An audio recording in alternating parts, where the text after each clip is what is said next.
Welcome to episode 27 of Bonding and Beer. I'm Rolando Nuñez, your host, and today we're going to talk about curing light, baby. Curing lights. Let's go!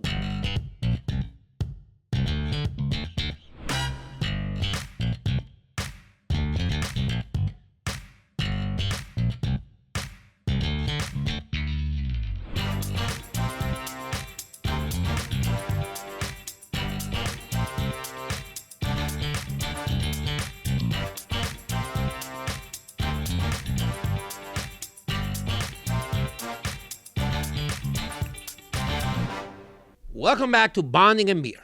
Now, what has Rolando been up to? Well, I got to tell you, I set up a little food trailer and we're selling smash burgers.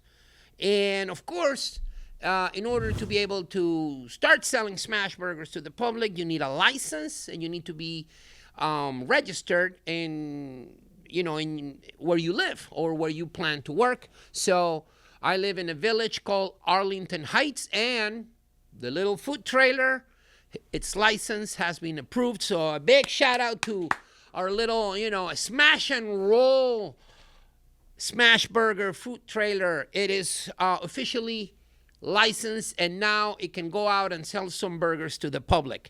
With that being said, I'm going to tell you a little story, about my, not necessarily a travel, but something that is related to the food trailer. Our first event after the license was approved was to come to Bisco and serve burgers to the workers here at Bisco. And I got to tell you, I am so happy to be here, be part of this Bisco family. People showed a lot of appreciation, a lot of support, a lot of love. They came out.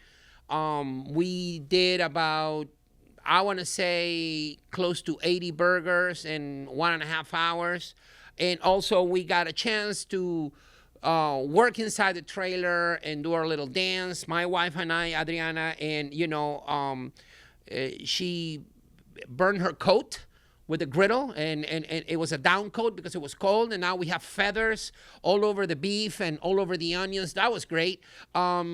She made me buy some fancy straws. She didn't give anybody a straw with her drink. I mean, it's just great, Apparently she has hearing problems, and people will tell her their name to write on the order, and then she's like, this order is for Maury. There's no one called Maury in this building. There is a Lori, and of course it was Lori. And then like our director of regulatory affairs, his name is Ryan Hobson. Shout out to Ryan. And she's like, this one is for Brian. I'm like, Brian, like we have two Brians, but definitely it's not Ryan.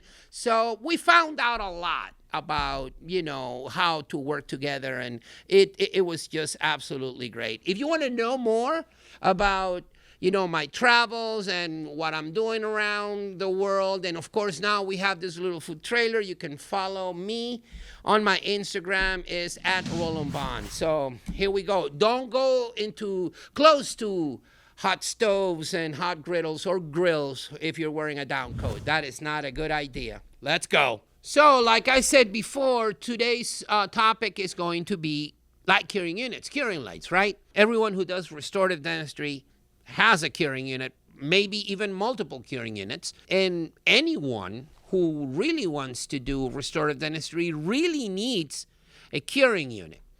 So there is a difference between needing a curing unit and needing a good curing unit. Because right now, there's so many options in the market, and I cannot talk in 1 hour and speak about all the different options, but I can definitely provide a little bit of insight in order to allow for you to make a, intelligent decision when it comes to choosing which curing light should you get and why. So we're going to be talking about that. But one thing that is real is that everyone needs a good curing light. Everybody needs a good curing light. And hopefully, those of you who are listening to this podcast are going to be able to make that decision and buy the best curing light possible within your possibilities, and also that will fill your needs, your clinical needs, all right? But before we get any deeper, let's see what Jeremy, the producer, brought for us to open today. Let's go. Matt Krajewski, who works here at Bisco, shout out to Matt, brought us this beer called Hazy Sexy Cool IPA. That name has a lot of words in it, but they're all amazing words. Hazy, I love hazy IPA. Sexy, who doesn't love sexy? Cool, I try to be cool. And IPA, that is my favorite style of beer. For those of you who cannot see because you're just listening to the podcast, this can has some really interesting colors. It's got some orange stripes in the top and in the bottom. It's got some hops that are, painted in the can, but in a blue kind of tint. It's got some white words, but the fonts are kind of wonky. It's got a little bird on top of the X of sexy. This one is a New England style India Pale Ale. The brewery is called Birdsong Brewing Company from Charlotte, North Carolina. It's, like I said, a New England style IPA. And for those of you, IPAs, you have a lot of beers that claim to be like a generic IPA. They don't claim generic. They just write IPAs. But you have West Coast IPAs, right? And then you have New England style or East Coast IPAs.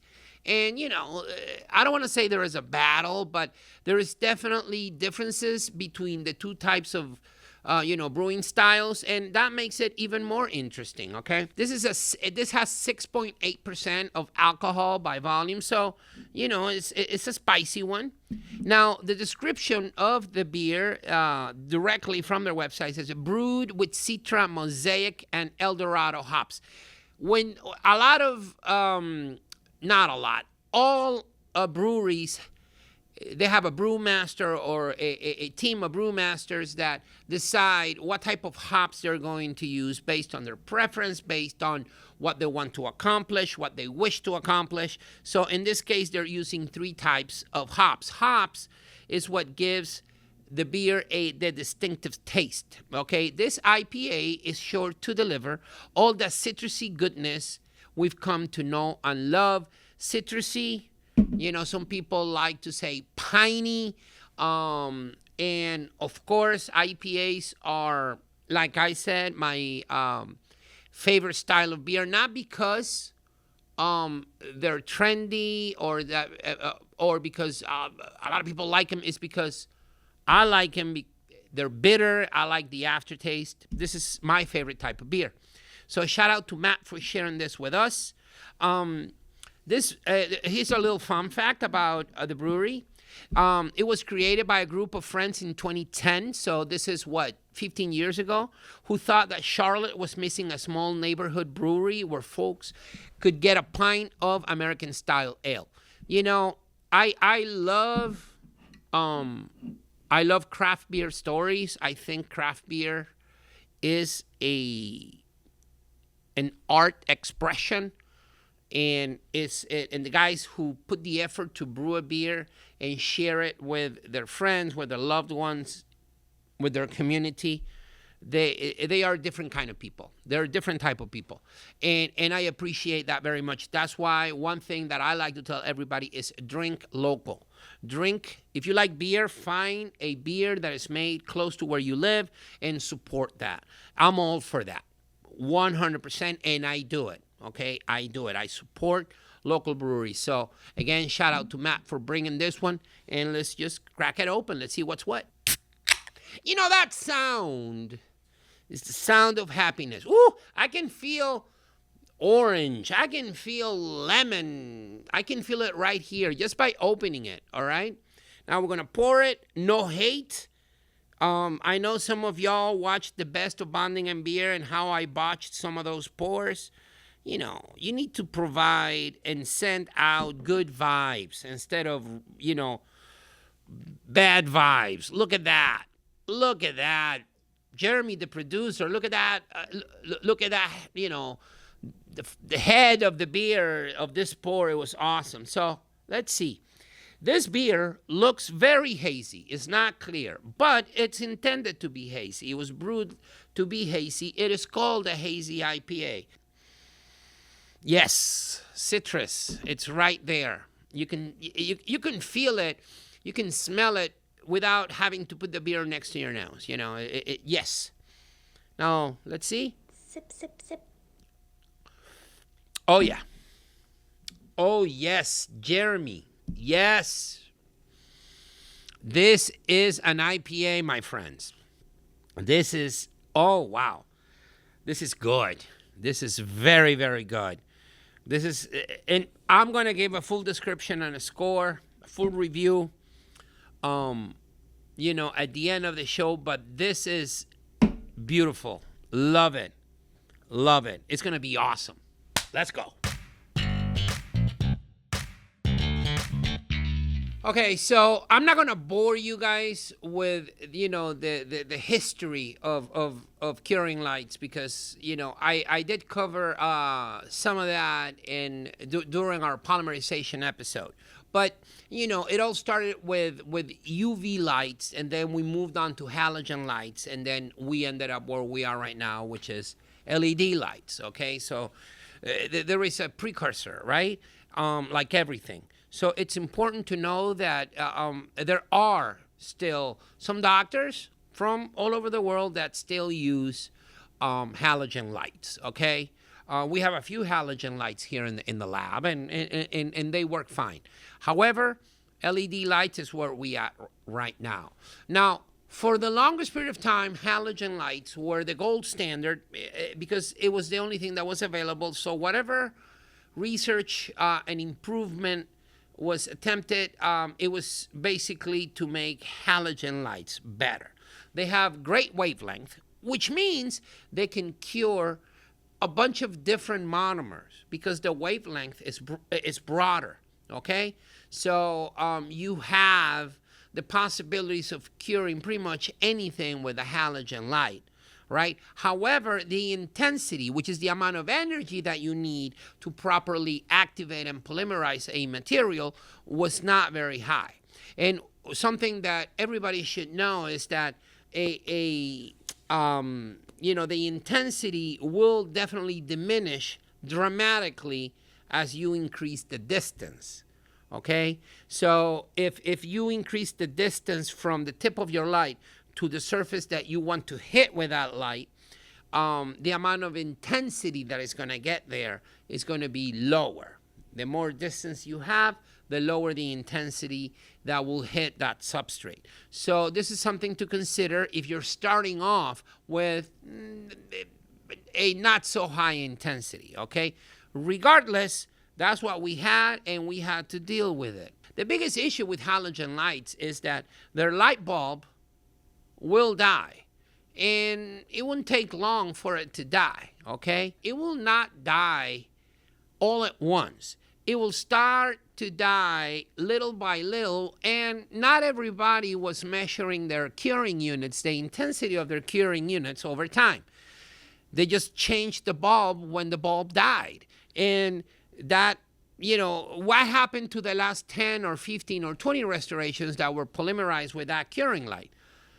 They were probably under polymerized, but people didn't know better, or people were lazy, or both. And now you have, under polymerized restorations because, by the time the light bulb died, okay, it was changed to a new one, but no one knew when did it start to die. And the only way to know that is by measuring the intensity with a radiometer. And not a lot of people did that on on a frequent basis, on a regular basis. So that is something to consider. What's the cool thing about LED when they come out is that the LED bulb is going to last a lot longer. Sip, sip, sip. It's going to last way longer. It's not going to last forever, but it's going to last way longer. And also the LED bulb allows for different designs. Because with the halogen light, you needed a fan to cool the bulb, so your light curing unit was always bulky and clunky. But now with LEDs that don't require refrigeration, you can have slimmer designs, which is what we see right now. The LEDs do provide higher intensity than halogen, but the wavelength at the beginning was limited because the wavelength of the LED lights was very narrow. So some monomers fell outside of that wavelength. So LED lights, at least at the beginning, were not able to polymerize all monomers.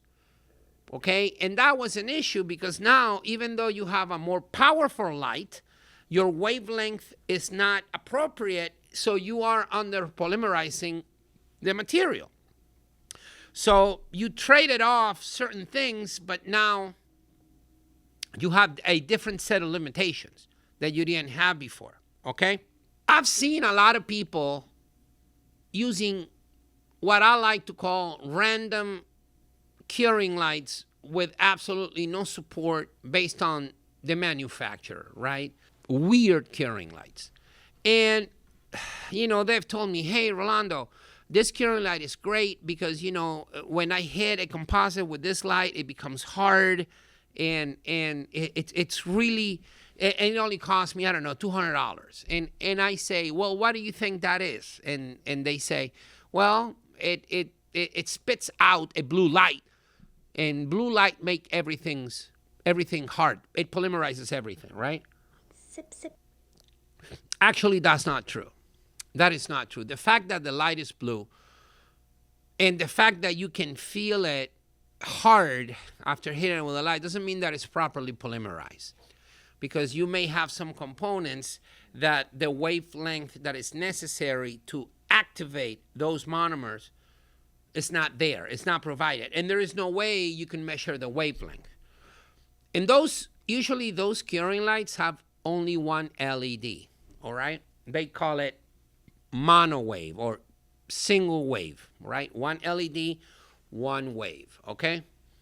So the approach in order to, expand the wavelength of the curing light was to add different LEDs into the system, different LEDs of different colors, and now you have a more broad wavelength, which will provide enough wavelength to cure all the monomers. And those lights are called polywave. So this is something you have to think about when you are out there searching to buy a curing light. Is it a polywave or is it a single wave, okay? Recommend the polywave. That way you can rest assured that it's going to work. If you think about curing lights, you have two other properties that are important, all right? And I'm going to use this beer can here as the tip of the curing light. You have something called beam profile, which is basically how the intensity of the curing light travels through that beam, okay? Because when you measure the intensity of the curing light, you put the tip on top of the radiometer, you turn on the light, and the radiometer will give you a reading. Let's say 1,200 milliwatts. That's 1,200 milliwatts when you are in full contact with the radiometer sensor. But as soon as you start separating it, your intensity begins to diminish. Sure, when you put and you press the tip of that curing light into the radiometer sensor, you're going to get the highest reading possible. That doesn't mean that your composite or your adhesive that you're curing at a distance of 5 millimeters is going to receive that same amount of intensity. And there are rules out there. There are mathematical expressions that allows for you to calculate how much intensity is lost, in general, based on the distance. But of course, some curing lights some companies will do the research in order to improve the beam profile, which will guarantee that the intensity that is being delivered by that beam is as constant as possible for as long as possible. That's what beam profile is. So now you need to know whether the LED has multiple LEDs built into it, like polywave or single wave. And also you need to ask the manufacturer about the beam profile. See what I'm saying? Now ask yourselves, how many times did you think about beam profile? How many times did you think about, were you thinking about intensity of your curing light? You probably bought the curing light because it was from a reputable company, which is fine, or because somebody recommended it, but you never ask yourself those questions. And those are the questions that matter. Beam profile is one of them. Wavelength is another one. Those two are very, very important. More than price, more than portability, whether it's, wired or cordless, whatever the case may be. Most important things are, wavelength and, of course, beam profile. That's very, very important, right? And the other thing that is really important is collimation. And collimation talks about how parallel does that beam travels. Because the more parallel the beam travels, the more consistent lighting is going to provide. Now, if your beam travels in a more like an umbrella type of shape, instead of a parallel, let's say a tube, if the collimation of your current light is more like an umbrella, the amount of intensity is going to be way less than the one that the beam is, more parallel like a tube, okay? It's more straight. So you have to add collimation to the equation. And this is very important. I've seen some people buying curing lights on Amazon. Jeremy, the producer, are we in the business of making toys for dentistry? What are we doing here? I got this on Amazon for $59.99, and I got it the next day because I have Amazon Prime. Oh, I didn't know you were running Toys R Us in your office, so you were just filling it with toys for children. Come on. What are we doing here, man? Sip, sip. Come on, man. Listen, you need to consider that your curing light is what's going to guarantee that whatever product you put in there, with a good skill set, it's going to properly polymerize. If you don't properly polymerize, I don't care what adhesive you have. I don't care what composite you have. It's not going to work. Oh, I only work with dual cure. Well, great, but you will be one of few. Most people use light cure adhesives and light cure composites. And that's your bread and butter. And your curing light must be as good as or even better than your composite and your adhesive. There is a myth that establishes that LED lights will last forever. Oh, it's LED will last forever. It will last longer than a halogen. That's true. But it will not last forever. Nothing lasts forever. I have gone to presentations that I've given, and I remember this one vividly, where one of the participants brought in a radiometer. And one of the requirements was that every participant had to bring their own curing light because they were going to do an exercise. And the participant brought his radiometer and, he measured his curing light and showed me. He had, I can't remember which curing light he had. And he was like 1,200 milliwatts. I said, well, yeah, that's a good one, whatever. And then people started asking, hey, can we measure mine? Can we measure mine? Because a lot of people didn't have a radiometer. The measurements were anywhere from 1,500 milliwatts, going down to 1,000, going down to 700, going down to 500. And there was one lady that had a curing light that measured at 150. Sip, sip, sip. 150 milliwatts of intensity, even less. I said to the doctor, I'm going to do you a big favor. And she said, what? I grabbed the curing light, her curing light, and threw it in the garbage. Say, you go now and buy a good curing light. What are you doing? Nothing is polymerizing. And she's telling me, well, you know, I'm having issues with sensitivity. Really? You're not curing your bonding agent. Of course you're going to have issues with sensitivity. Oh, my composites are not lasting long. Yes, because they're not cured. They're basically doughy. And I'm not trying to ridicule this person. I haven't mentioned this person's name, you know, but what I'm saying is there are people out there. And for some of you, you're like, oh my God, how does that happen? Well, it does happen. It does happen.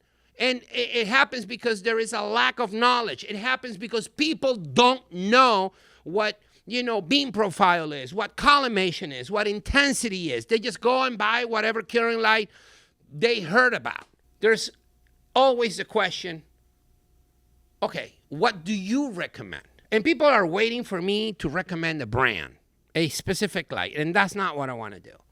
I want you to decide what to use based on your own research.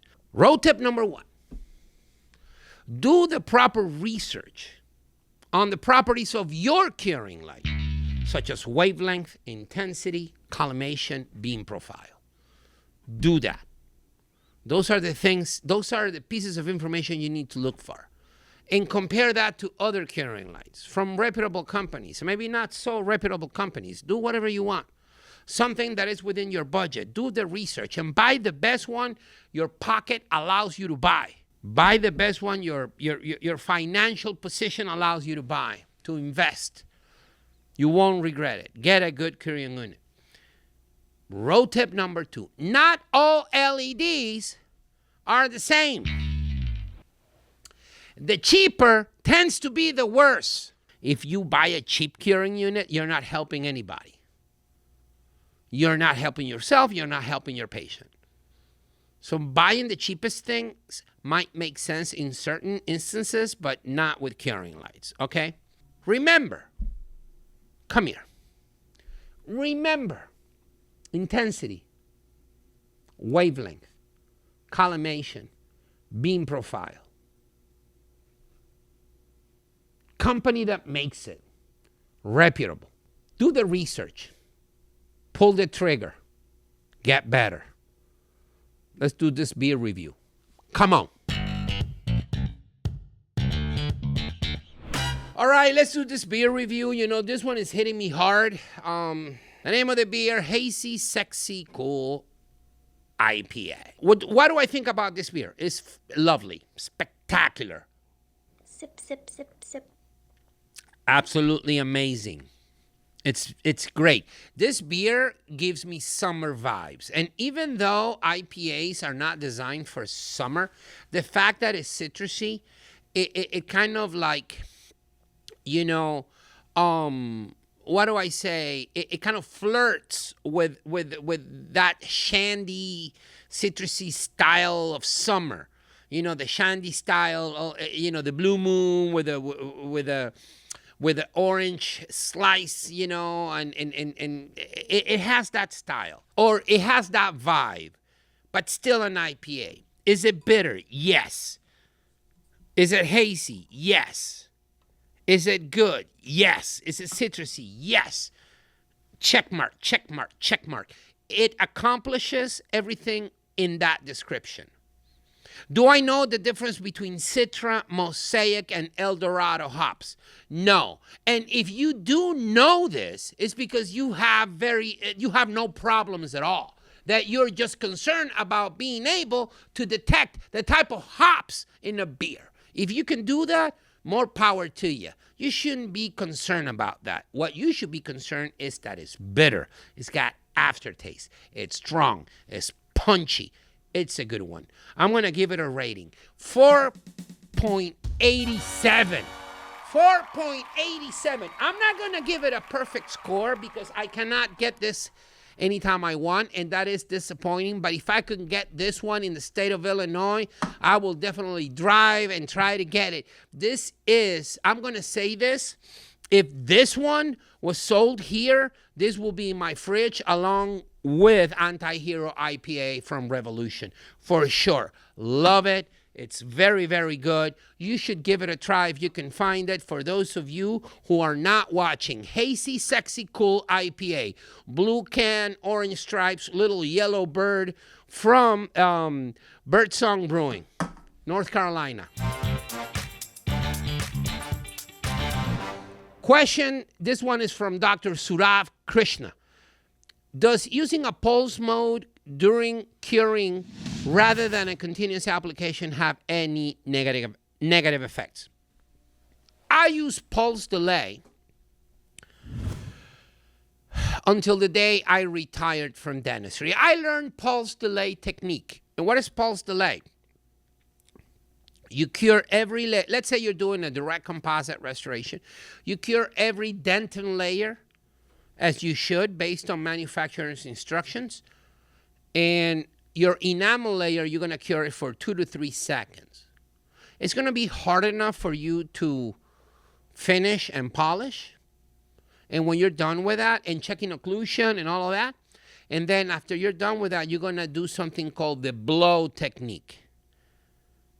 And the blow technique, ladies and gentlemen of the podcast world, means 10 seconds vestibular, 10 seconds lingual or palatal, and 10 seconds occlusal. And that will finish the cure. So that first start, that's why it's called pulse. You know, it's like boom. You hit it with a boom.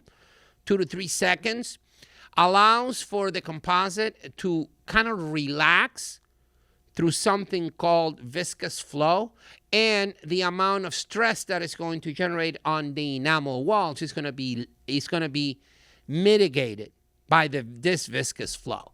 So it's an interesting technique. No negative connotations. I used it until basically the day that I retired from clinical dentistry. Thank God. Sip, sip, sip. And the reason why I say thank God is because it took me 20 odd years to understand that I belonged in a different place. And by retiring, I was, going to pursue something that I loved more. And that's what I'm doing.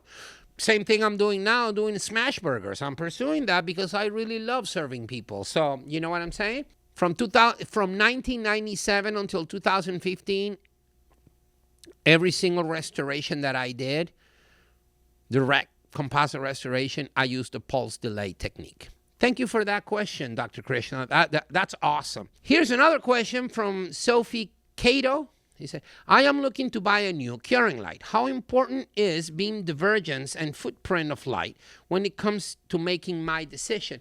Beam divergence is basically your collimation, and the footprint of light has to do with the hot spots and cold spots on an area where that beam is hitting.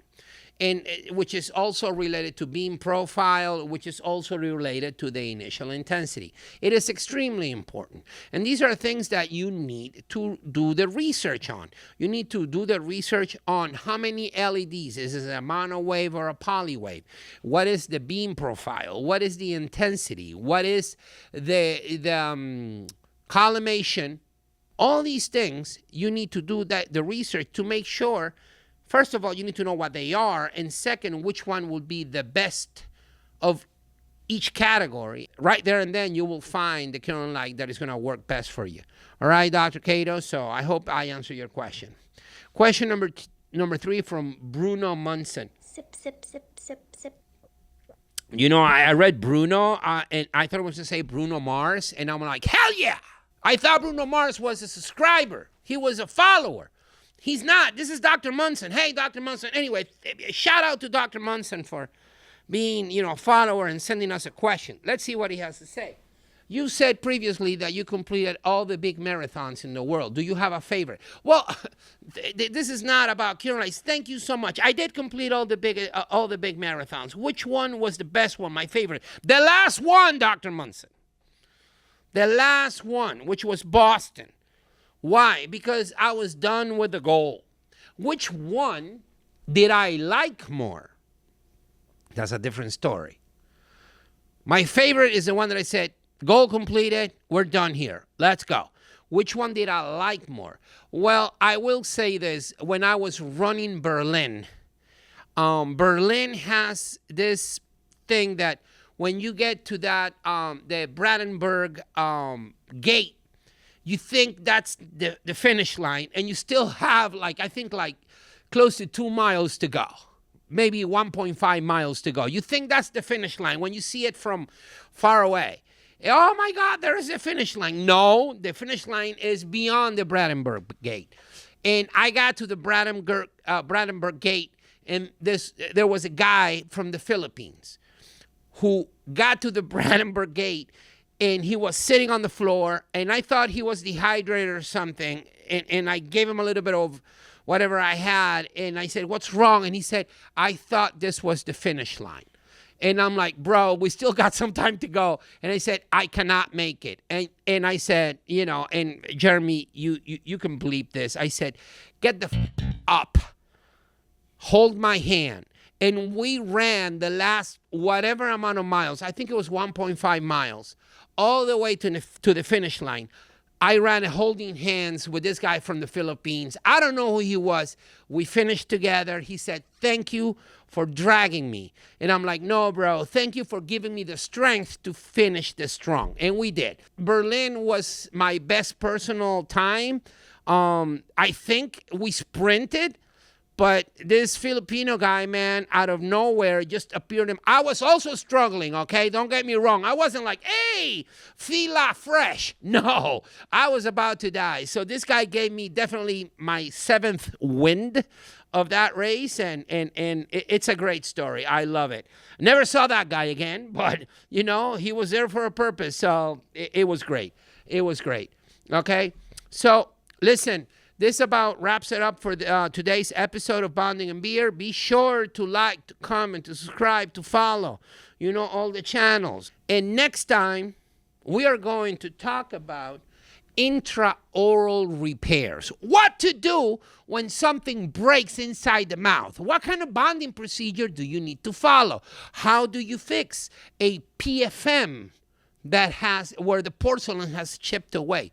I got you. Next episode. Let's go.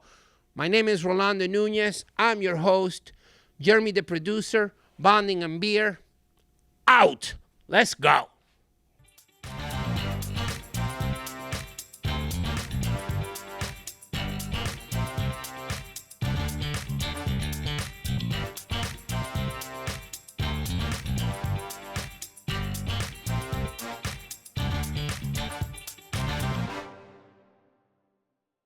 So come on, let's go. Do not buy curing lights from Amazon, okay?